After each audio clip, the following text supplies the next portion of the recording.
So ayun, ganun ang gagawin yung diskarte mga kabrad. Pag wala kayong incubator. Pwede na rin yung, lalo na kung marami naman kayong mga breeder at marami rin yung humahalimhim na manok, wala tayong problema.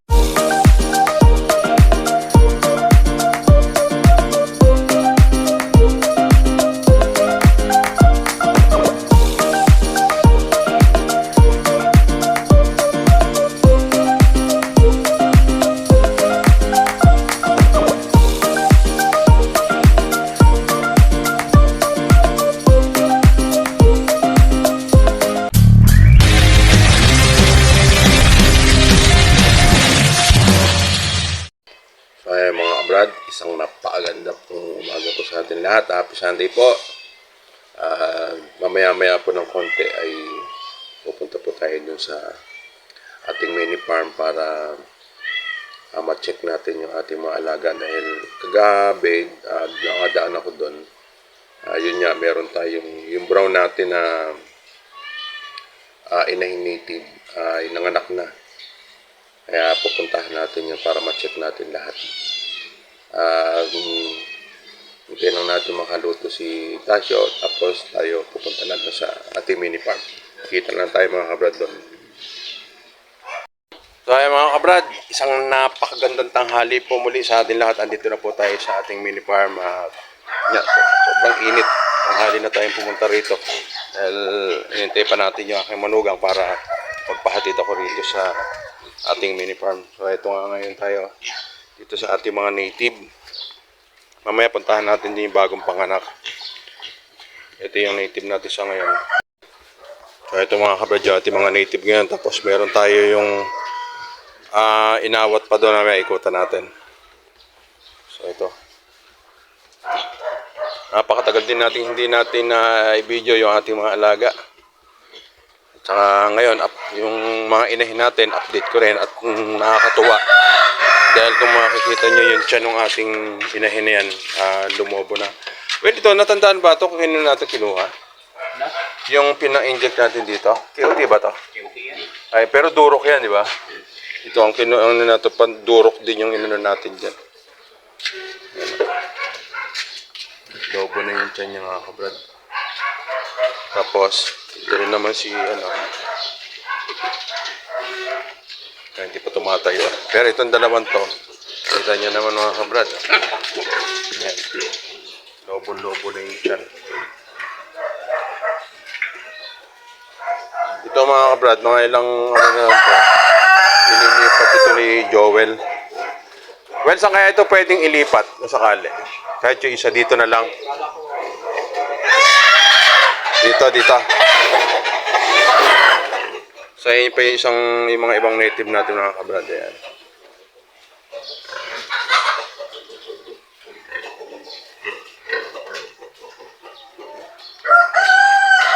Hindi ko pala sigurado kung ito man nagbuntis.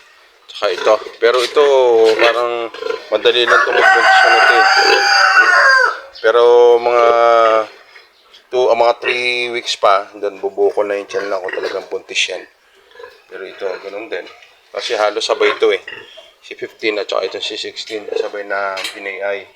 Pero itong isa natin nito, yan, sureball na ako dito na buntis yan.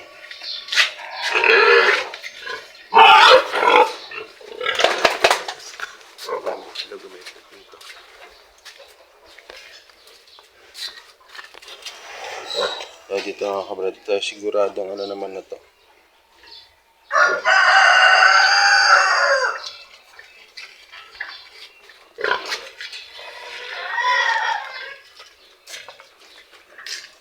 Sana nga itong dalawa nito positive na to. Para at least kahit paano ito, meron tayong mga anak na 5 puti.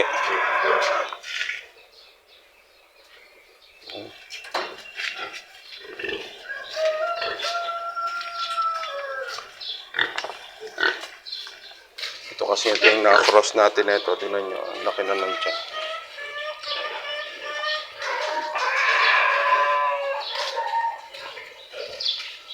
Well, pakilagay mo nga ito ng page. Patayin ko lang si 13. Patayin lang natin si 13.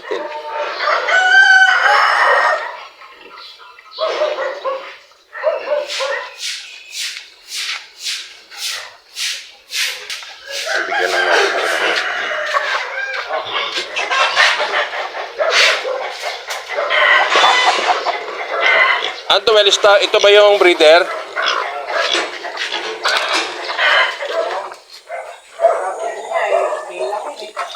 Okay lang din natin.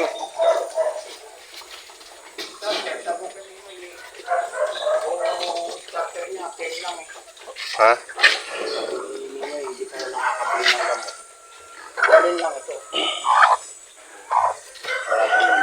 Ano ganun? Sabi ko, ay, parang pagkain lang ng manok yun, ah. Oo, ano. Ayan ah. Ito yung sa ating turkey na yan. Magkano rin yung tiyan. Nakasigurado tayo na ito buntis.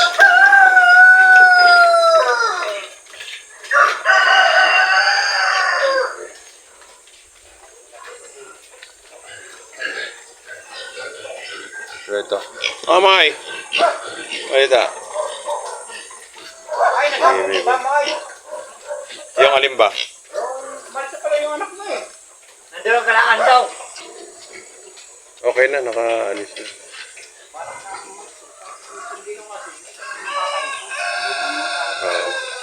Well, ito pag dumating dito yung ano, yung si basta may pumunta rito. Kailan ba? Ang alam ko kanina eh, kaya ano, hindi ko alam bakit hindi. Pwede ba nang bigyan ng 4 5 yung ano? Yan. Hindi, isa lang naman siguro. Isa lang.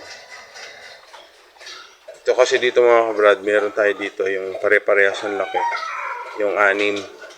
Tapos yung magkapatid ng mga 6 na yun, pare-parehas din halos yung laki. Hindi pa natin ano yan mo nakakapon. Ito mga kabrad yung maliliit, hindi pa nakakapon dahil itong mga malalaki na ito 6. 6 to. 6 na puro babae. Kaya hindi natin ito nakakapon nga dahil nasa malayong destino tayo. Kaya siguro by next week na lang to. Pero sana nga, ano ko nga, hindi na ako babalik doon dahil meron naman akong kapalit na doon. Bukas malalaman o kaya mamaya na kung hindi matutuloy. Kung matutuloy pa o hindi. Pero ang maganda sa ngayon, yun nga, buntis yung puti natin. Ayan na, kitang-kita mo na yan ha.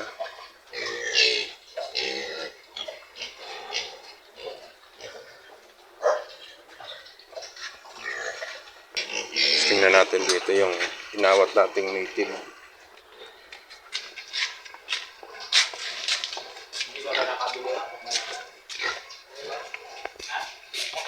So, napakalaki na ano natin, no? Mas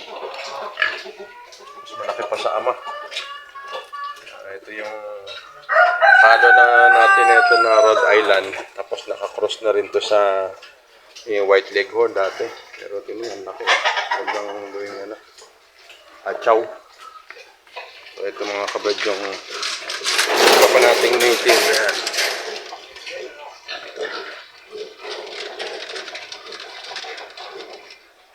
Nangungulag sila, ang lulugon.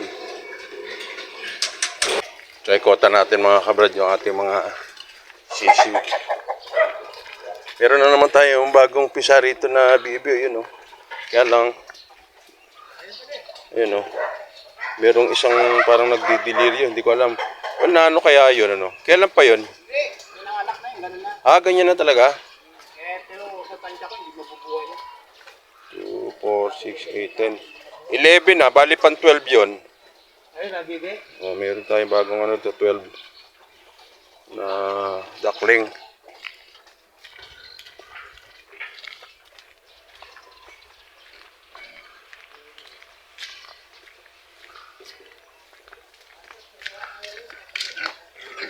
Pero mga kabrad ito na hasta na to.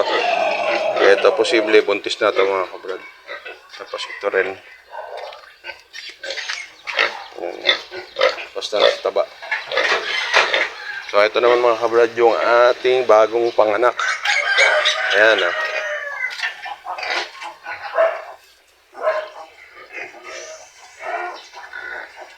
Nakatuwa dahil 2, 4, 6, 8, 10, 11.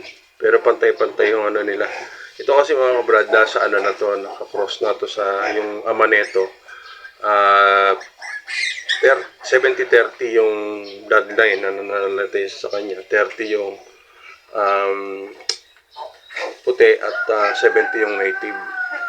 Kaya mas matingkad pa rin yung pagiging native nila. Hindi kamukha nung dalawa nating breeder doon na 50-50 yung naging lahi nila. Kaya may nahalo ng puti. Nakala mo siya hybrid talaga. Pero native pa rin yun. Pero ito, nasa 70-30 pa lang yung ano nito, bloodline.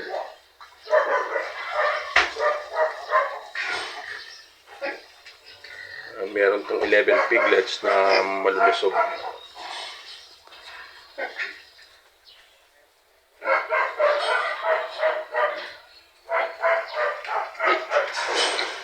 Tapos ito naman, nabulog na rin to. Ito naman yung 50-50 natin.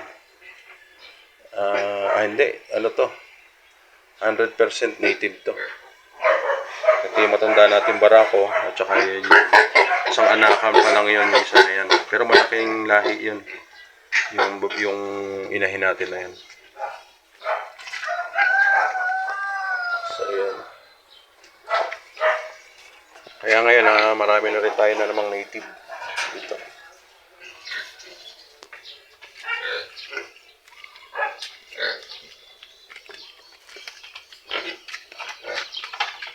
Ito, nakasana na dahil nakababad yung ating barako dito sa inahin. Ito yung inahin, nakabarako natin.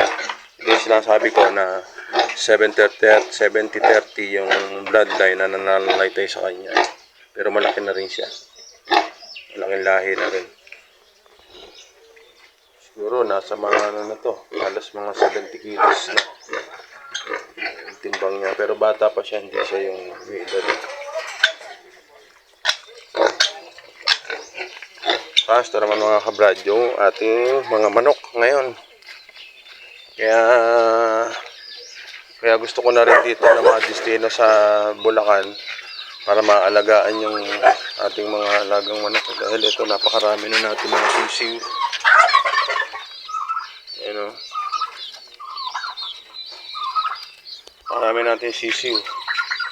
Kaya kailangan natin bigyan ng pansin. Kasi mauubos lang. Mapunta lang sa wala yan pagka hindi natin naasikaso.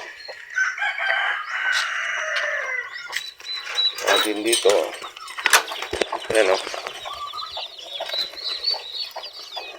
Ito, marami rin to.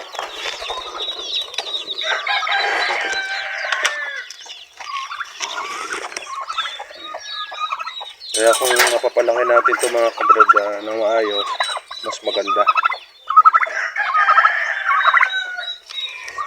Inject na lang kulang nila ang bakuna para protektado. Tapos na naman yung bagong panganak natin pabo. Ito yung nanganak ng 10 na napisa. 2, 4, 6, 8, 10. Okay, walang bawas. Walang bawas yung pabo natin na 10. Ito naman yung lagi akong binabantayan. Sige, paluin mo ko.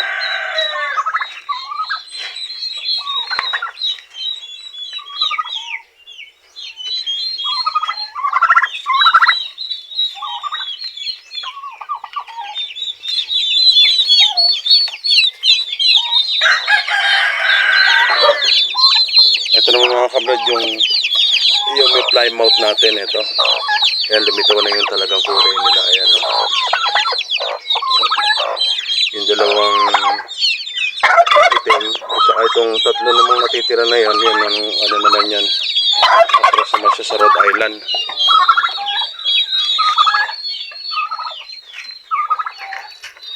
So ito pa. Yung mga anak niya sa labas.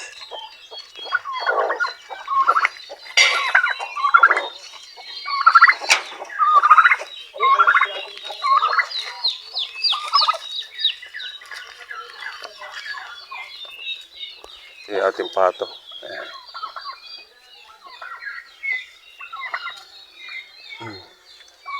2, 4, 6, 8, 10, 11.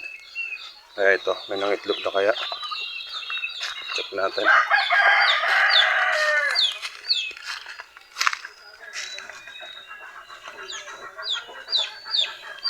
nag-stock si Joel ng dayami. Ayan. Ito napakahalagang kasangkapan para sa mga nagpa-farm. Yung dayami, lalo na kung may mga inahin. Ayan. Ito yung ginagawa natin bedding sa kanila. Yung dayami.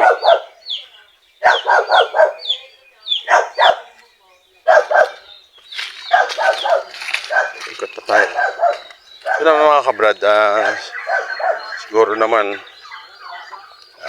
baka dito na tayo mag-stay sa Bulacan. Maasikaso na natin ang mabuti mga alaga natin. Ito yung ating mga babong na medyo malalaki na yung 6. Konting panahon na lang ito mga kabrad. Magiging inahin na rin sila at mapaparami mga itlog. Dadami na naman. Well, kinulong mo pala yung yung mga bibe.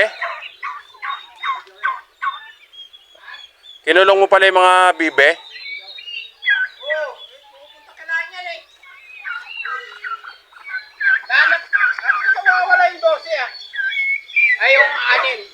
Ano na lang yan? 12 na lang yan. Kinuha ni Nita ba yung dalawa? Oo. Sabi niya, Wen, humingi ako kay dalawa. Ito yung natin. Bali 12 na lang. 14 to kasi may nanghihingi sa atin na tropa. Ayan, binigyan natin. Tapos ito rin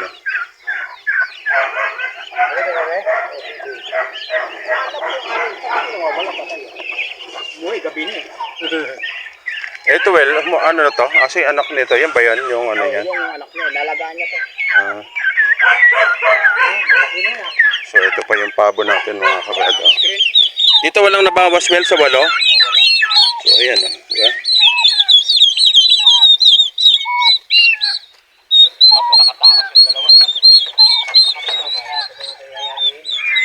Bali marami na tayong pabo ngayon mga kabrad. Patuloy pang dadami to pagka naalagaan natin mabuti yung ating mga pabo. Check natin dito sa mga itlogan nilang dito sa sa breeding pen. Tingnan natin.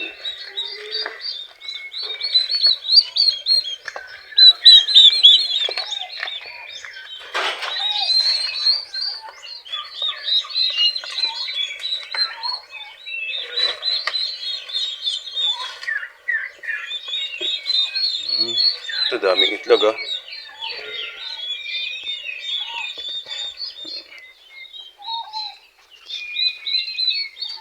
Napakaraming itlog well Daming itlog.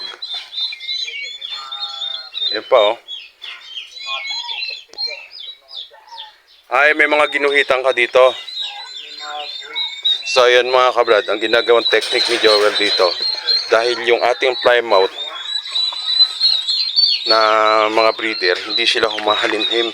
Kaya ang ginagawa niya, pag ng itlog, kinukuha niya yung itlog, ginuguhitan ng pentel pen. At yun nga, pinalhahalimhiman dun sa ating mga humahalimhim na manok. Meron yan lahi. Ito may lahi yan dito eh. Dyan. Pagka ano yun, bubukod mo. Yan yung binigis, sinahuli sa akin ni dahil kinakain daw itlog, paano nakakulong? Bakit sa'yo yung nakapisa ng ganyan? Hindi, pinakawalan ko kasi yan. Sa kanya, kinukulong niya. Okay, dami May lahi dyan, 3. Dito. 3. So dito mga kabrad, meron pa lang nilagay din si Joel dito. 3 plymouth. Meron dito. Tapos dito, meron dyan. Dito yung team niya. Ang dami Baka dami. Dito? Yung naglilimlim na itim. Dyan. May plymouth din dyan. So dami itlog mga kabrad.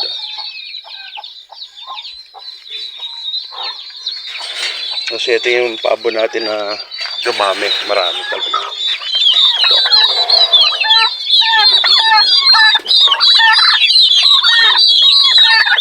Ito yung 14 well, walang nabawas.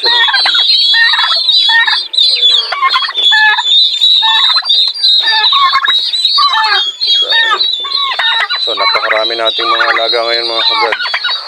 Ang kailangan lang talaga, sabi ko nga kay Joel, pupukusan namin at yun nga, gagawa namin ng pinaka brooder para mga pag nag-isang buwan na yung ating mga pabo, pagsasama-samahin na natin kamukha na itong 10 na to.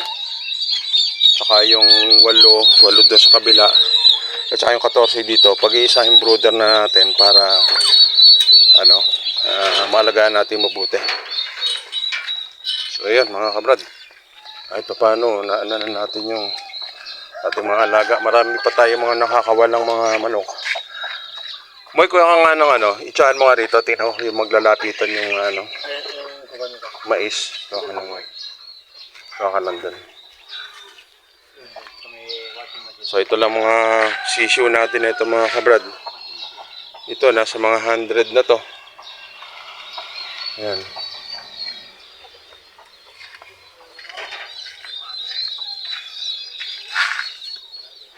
Kasama yun lang dito sa kabila.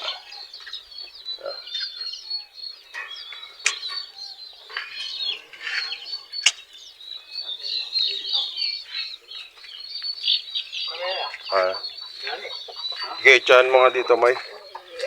Dito. Diyan. Yan. Dito, bigyan mo rin dito, May. Tiyan mo rin, tiyan mo sa loob. Diyan sa loob, tiyan mo sa loob. Yan.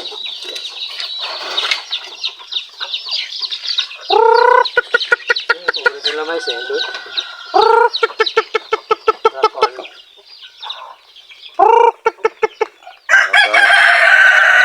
sana yun, bigyan mo rin na yung mga sisyo na yun, bigyan mo na rin yun. Kaya dito maliliit. Yan yung ibang mga nakakawala pa natin mga kabrad, yung mga maliliit na yan.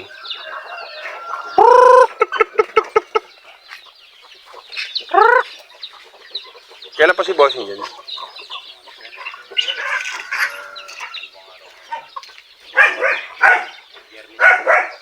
Dito mo, dito ah. Pakilagay mo rin yan.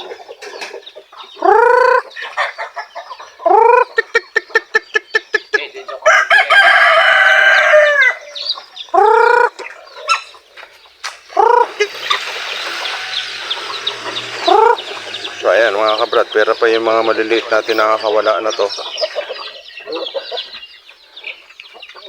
Dito well sa malalaki natin, ilan yung nababawas na dito? Dito wala pa naman. Meron yan. Kumuha yung Ate Jack. Bali, 4 na manok. Ah, kumuha na ba ng 4 yan? Kumuha rin si Ate G. Ah, Si Ate G. Sabi niya, well, pwede bang bumawas? Ay, pwede naman.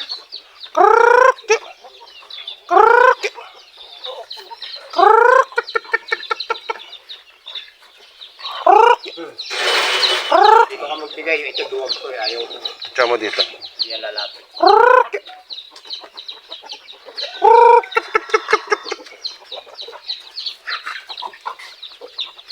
Sabi yung mga maliliit natin kumakalat talaga. Yung iba naman kasi andun eh.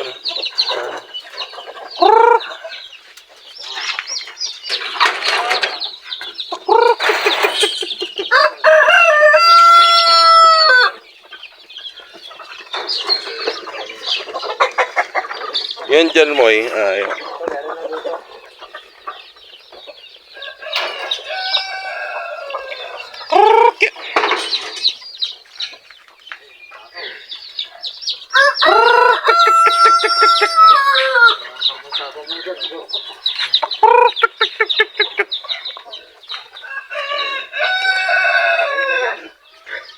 Yan na, dyan lang mo eh.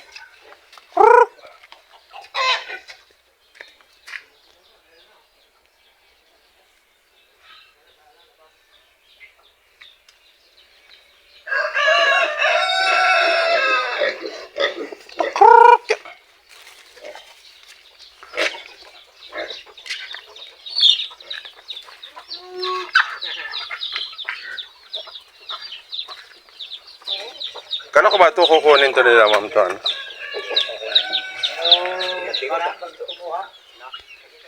Ayan po, wala. May dalawa dun ah. Ayan, wala. Merong itlog dun na. Ayan. So, ito yung mga kabrad yung ating Plymouth. Tapos yung ating pure Rhode Island na red. Ito ang ginagawang diskarte dito ni Joel. Dahil ito nga, hindi humahalimhim. Ang ginagawa niyang diskarte, iniipon niya yung itlog, pinahalimin man niya doon sa ating ibang inahin. Dahil wala pa tayong incubator ngayon dahil hindi pa nagagawa. Kaya ganun ang ginagawang diskarte ni Joel. Kaya okay naman, effective dahil mayroon ng napisado na 5 at saka mayroon pa siyang ibang naisama doon sa ibang namimisa. Kaya sa dami ng dadami yung lalo yung lahi ng ating plymouth.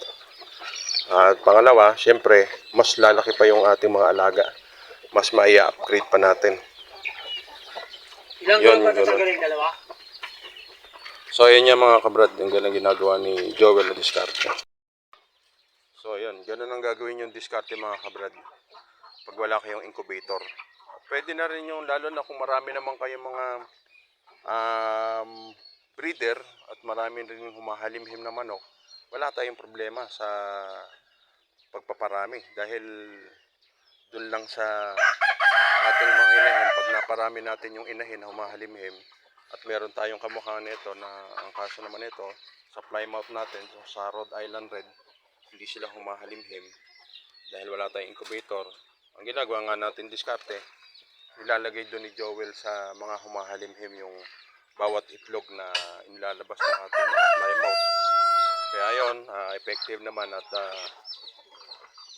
unti-unti nang dumarami. Ngayon, ang gagawin naman natin dito, i-upgrade pa natin to. Mas palalakin. Mamimili tayo ng mga lahi ng mga plymouth at saka yung mga lahi natin dito mas malalaki ng Rhode Island. Kasi kung kamukha nung pinakita sa inyong putidong kanina na gagawin nating kachaw, yun, kukross natin sa magiging lahi nito para mas malaki. Yun, ganun diskarte mga kabrad ang gagawin natin. So ayan mga kabrad, dahil sa matagal tayong hindi nakapag-vlog, matagal tayong hindi nakapag-videos, matagal din tayong hindi nakapag-update doon sa ating mga alaga. So ngayon, ito na tayo uli. Babalik na naman ulit tayo dito sa Bulacan para makasama natin muli yung ating mga alaga at mabigyan natin sila ng proteksyon sa mga darating pang panahon, lalo na itong tag-ulan na darating. Kailangan safe na safe yung ating mga alaga. At yun nga mga kabrad, isang tip nga kung paano tayo magpaparami ng alagang manok na wala tayong ginagamit ng incubator. Yun nga, yung paggamit ng mga sa mga humalimhim, doon yung natural na pamimisa. Kumbaga. Kaya sana mga kabrad, yun nga, magkaroon tayo ng idea. Diskarte lang mga kabrad, tiis lang at tiyaga. Sigurado ako may nilaga. Kaya mga kabrad, muli, maraming salamat. God bless po sa atin lahat.